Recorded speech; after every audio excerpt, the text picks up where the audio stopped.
We all want connection. We all want to be seen. We want to be loved. We want to feel safe, secure, cared for. And we go out into the world looking for that. And we find it, and we get married, or we move in together.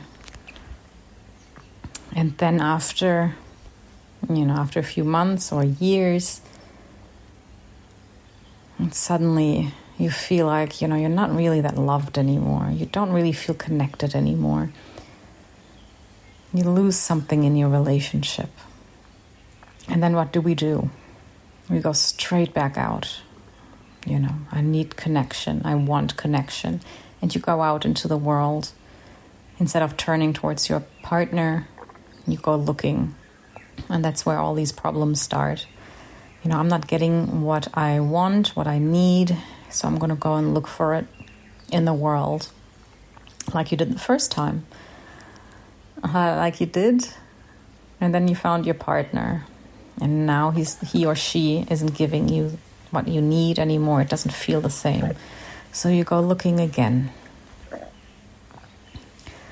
Or if you don't go looking, at least you feel it inside that something's missing, that the connection isn't there anymore, and you just, you suffer silently. But there's just this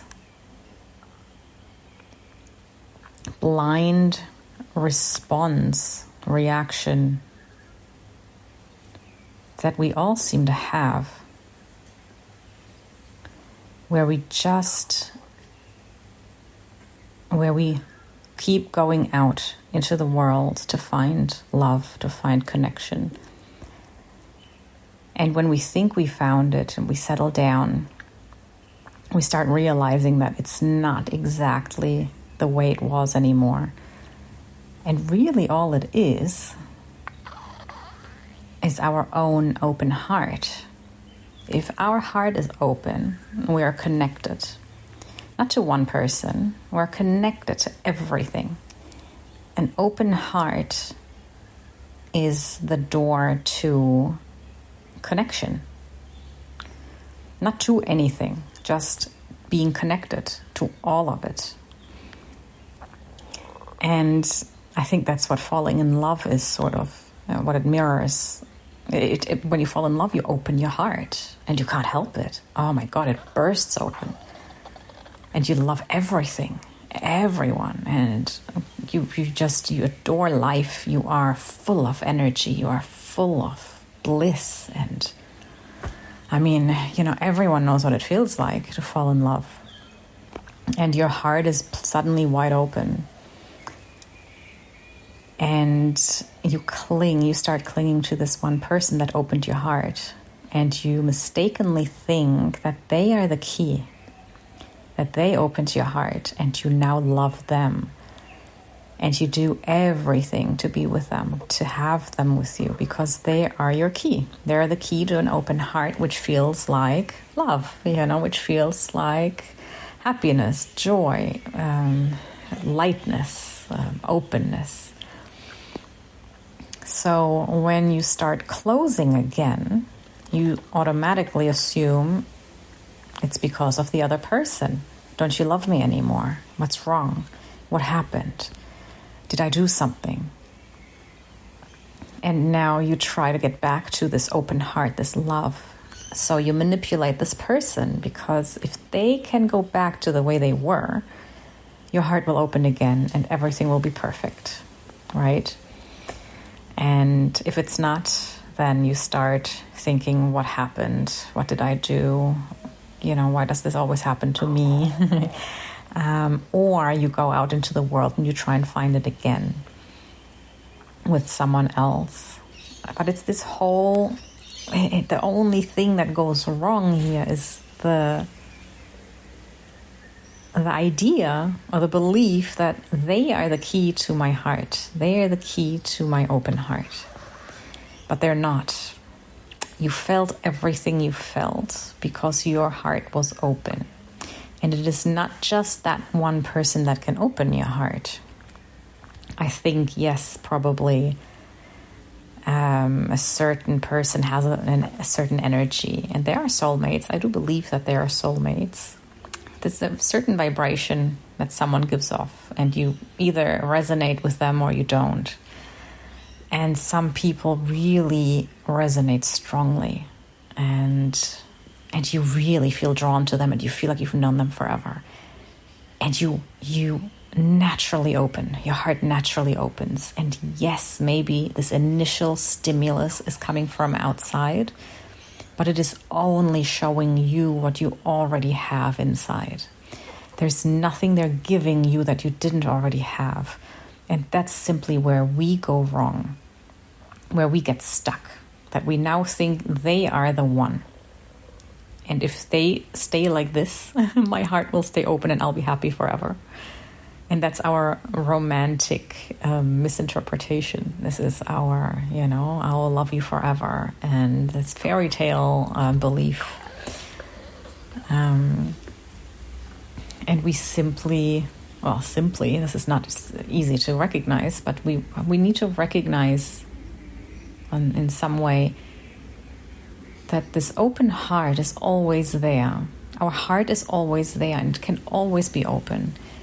We just need to remove the barriers in the way. We have basically built the door that closes our heart. We've barricaded it with doubt, with fear. The fear, we will lose this person. So now we're not open and carefree. We're not open and carefree and loving freely. We're now cautious, and let me say the right things, because if I upset her, she might leave me, and I cannot bear that. That can't happen.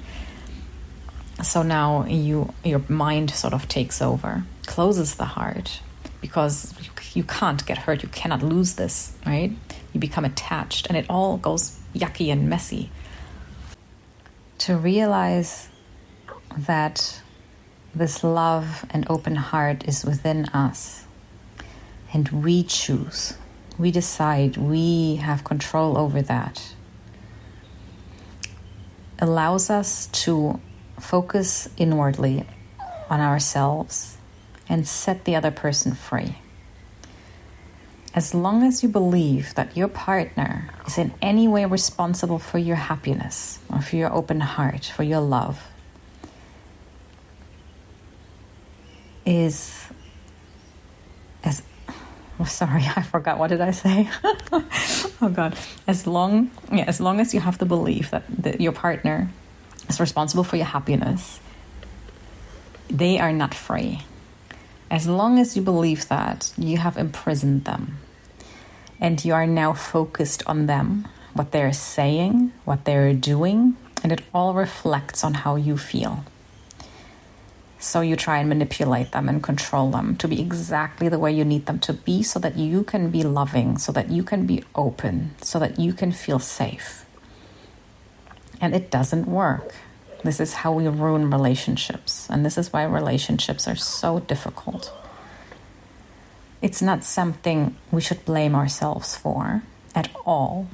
And this isn't something like you can observe in your partner, but you yourself, you're clean. You don't do it. No, I think we all do it. I think we've all done it. We all do it.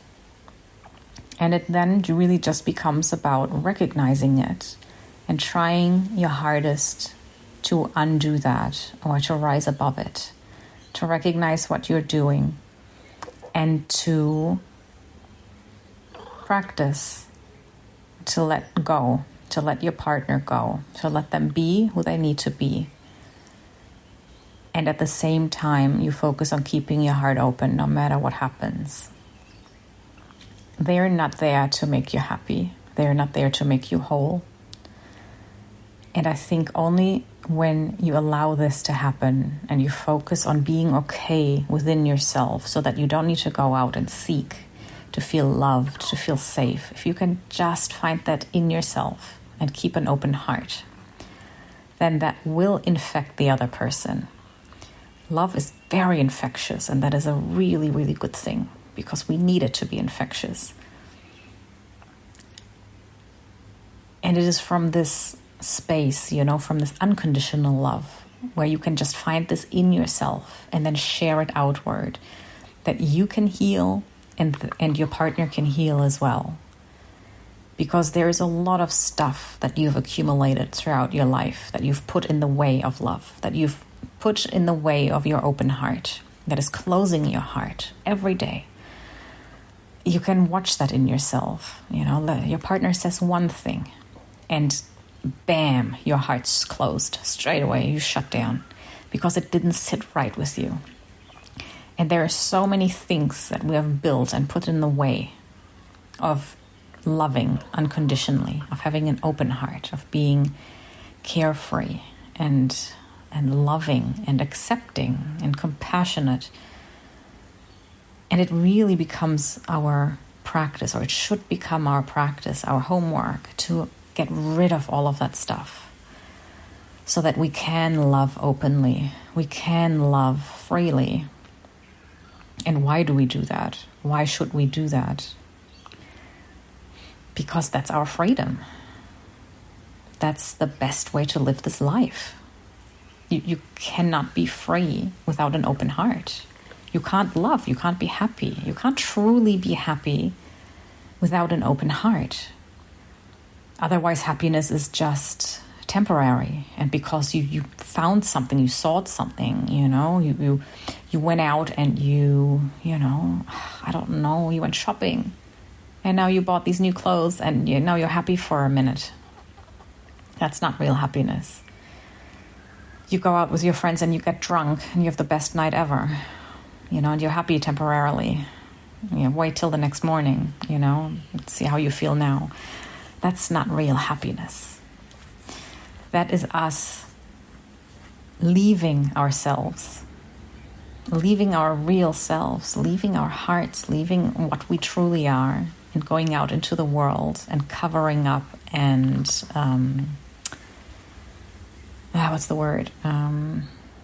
distracting ourselves. It's just distractions that bring temporary relief, that bring temporary happiness. It is not real, and it will never give us the real deal. And I think only falling in love shows us what there really is, what we really are. And so falling in love is really incredible. It's a miracle. It's something so amazing that allows us to get a glimpse into what we are, what we truly are, and what we can have every day for the rest of our lives here. All it takes is an open heart. So I don't know why anyone would choose to not cultivate that, to not work every day on keeping an open heart, keeping your heart open. I don't know why anyone wouldn't want to do that. People who do it know that it is extremely difficult and painful, or it can be, or it has been for me. It's very hard, depending on how your life's going and who you've got in your life. It can be very challenging. So if you are doing it right now and you're finding it challenging, I just want to encourage you to keep going. Because this is not the end. This is not all there is. You're not always going to be struggling. And if you're really struggling and you feel like you can't go much longer, then that just means that, what does it mean? If the darkness, the severity of your struggle and your darkness, I think, is directly proportionate to the light that is within you. So I think the more pain you're feeling, the more you're struggling, the more light and the more love you have in you. And the more light and love is waiting there to come out through you, to burst out into this world. So if you are struggling, I beg you, keep going. Because the world needs you. The world needs this light, this love that is waiting to come through. And it really is. It is this deepest darkness. it gets so thick and heavy before you can break through and become who you've always been. Realize who you've always been, what you've always been. And it is incredible. It is so, so beautiful. And I wish there were more people in this world who would remind us why we do what we do, why the struggle is worth it. And that even this darkness is a gift. That even this darkness and this pain is a miracle. And you should be excited about it. Get excited about your pain. Get excited about your suffering, because it shows you how much love and how much light there is in you. And it is only a matter of time for it to break through. Just keep going every day. Focus on opening your heart. Have compassion. Keep everyone in your heart. Love everyone, no matter who they are, no matter what they have done. Practice to love everyone. That's all you have to do. It is difficult, and we start with the people that we already love and that we already like. And not just people, animals, weather, plants, everything. You start to love everything. Cultivate this loving heart, a grateful heart, a kind heart. And that's all we have to do. And that is, is that not the most amazing practice? Like, if you were coming to this world and you were given homework, what can be more pleasant and more perfect? What you have to do is love everyone. Be kind, be grateful, find things to be grateful for. That's your job. Like, it doesn't get any better than that, right? Like, it's something that while you do it, like it gives so much. It is so beautiful and refreshing. And that's all you do. That's all you focus on. And with this open heart, we will have successful relationships. And with successful relationships, I basically just mean a relationship that is built on connection. And that's it. Just connection, openness. There is an open channel from you to the other person, to your partner. And you can be honest and open and raw. And you are 100% genuinely yourself with everything, all of the ugliness and all of the beauty, all of it. You can just show up exactly the way you are. And they can show up exactly the way they are. And there will be mistakes, and there will be pain, but there will also be laughter, and there will be another level of connection that will make all of this worth it, where you can move through mistakes together, where you can move through any difficulties, anything together, because there is this open heart that just has the capacity to hold all of it without blame, without anger, without hate, without fear. And I think that is the most beautiful thing you'll find in this life, is connection with another, because it ultimately is connection with yourself. It ultimately is a unity, recognizing that the other is actually you, recognizing that the other is actually one with you. And then it is not just one person, but it's everyone. And it doesn't matter where you are in this world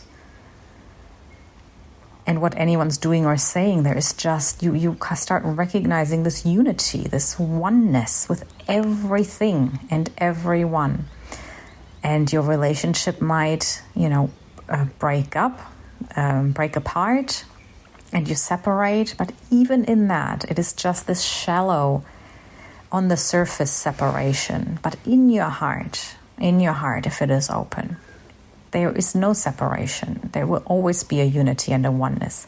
And unconditional love means that you will still love them, even if, you aren't in a relationship together. And that, I think, allows for the most profound transformation and the most profound healing and acceptance. And, it allows you to build connections naturally, to just let them come organically and let them evolve and change. And so this connection, I think, is what we all crave. And we mistakenly look on the outside. We mistakenly think, this person opened my heart. I love this person. I need this person to be happy. And then we think, if it goes south, we think, now I need someone else. They're not doing their job. They're not making me happy. I want connection. I'm going to look elsewhere. I'm going to find someone else. And we just create this pain and this suffering in us and in the people around us. And all it takes is really to turn inward and to just recognize our own heart. To recognize that we have our own key. That we are our key. Probably our body, our physical body probably is the key. The key that will open this heart. This heart that is not physical. It will open it and allow this love to come into this world to do its thing. So we need to focus inward. We need to recognize that it's within us. And to open our heart and experience this love that is really not worldly. To experience this unconditional love that doesn't discriminate. We focus on being kind, being grateful, and keeping everyone in our heart, opening our heart and loving everyone. And whenever we feel a disturbance, whenever we feel, I hate him, I hate her, I can't believe she said that, I can't believe he did that, whenever we feel anything like that, change the thought straight away. Change it to a positive. Notice that this is what has come up and let it go gently. Say no. And this person too. And this person, I will love this person too. This is not true. This is not right. I will love them no matter what they said to me. And it is okay too. And that you don't have to do that for too long, because you start realizing that everything people do has nothing to do with you. Nothing. They are going through their own stuff.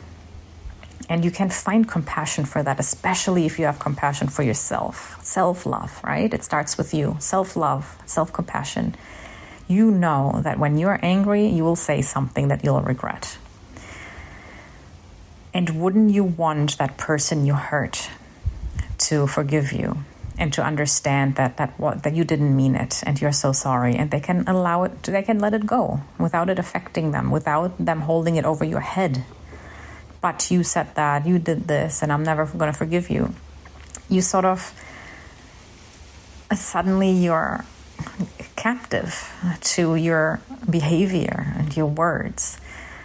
That you made a mistake in a moment of anger, and now you got to live with it, and they won't let go of it. They will keep reminding you of it, and you can't forgive yourself. You have no compassion for yourself, and it is really limiting. It closes your heart. So when you can find this compassion for yourself and say, well, look, I am good. I am a good person, and I'm trying to cultivate love and loving kindness, unconditional love. But I make mistakes because I am human, and I'm still trying to figure this out. When you can have compassion for yourself, that you will make mistakes, and that's okay too, then you can also do that for other people. And understand that, okay, they are going through this right now and they made a mistake, and that's okay. I don't have to take it personal. I don't have to hang on to it. I don't have to hate them for it. It helps so much that we just remember that we see each other as humans. Humans who make mistakes. Humans who are trying to figure it out. No one has figured it out. We're all trying. We're all, in one way or another, some more aware than others. We're all on the same road. It really is the same road. We're all going to end up in the same place, which is dead, which is morbid. No, but really, we're all going to die. We're all going to one day understand why we've been here. All of us. No exceptions. Until you get there, try your best to be loving. Try your best to be compassionate. Try your best to bring something into this world that is light, that is loving, and that just makes this life a little bit better for yourself and others. I think ultimately that's it. You don't have to be spiritual to do this. You don't have to have any beliefs to do any of this. You just, you choose. I think everyone knows kindness. Everyone knows kindness is good. Being nice to someone else is good. Everyone agrees on that. This isn't something, this is not a belief. So if we focus on being better, on bettering ourselves every day, and then we're heading in the right direction, and we're doing something to shift this world toward good, away from, evil. And it always comes down to an open heart. Keep your heart open. That's it. Keep your heart open, and everything else will happen on its own.